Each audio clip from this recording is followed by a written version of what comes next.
بسم اللہ الرحمن الرحیم۔ السلام علیکم۔ غلط کون؟ رات ریلوے اسٹیشن پر کھڑا کسی کا انتظار کر رہا تھا، ایک نابینا جس کی عمر کوئی 35 سال کے آس پاس ہوگی۔ ساتھ میں ایک بوڑھی عورت تھی جو نابینا کا ہاتھ پکڑ کر چل رہی تھی۔ رات کے اس بحران کو ایسے سردی میں دیکھ کر میرے دل میں سوالوں کا انبار تھا۔ ابھی میں ان کی طرف قدم بڑھایا ہی تھا، دیکھا کہ نابینا کا کندھے پر رکھا کپڑا نیچے گر گیا۔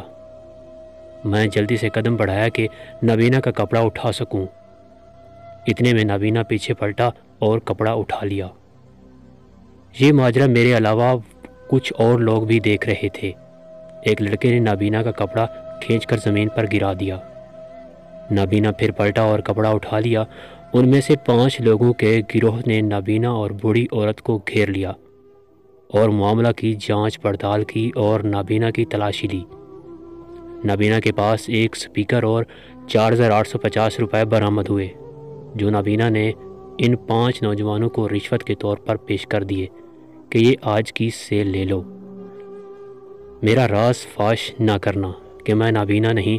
اس نابینا نے بتایا کہ وہ مزدوروں کا کام کرتا تھا، کبھی کام ملتا کبھی نہیں، 2 وقت کی روٹی اس مہنگائی میں مشکل سے پوری ہوتی۔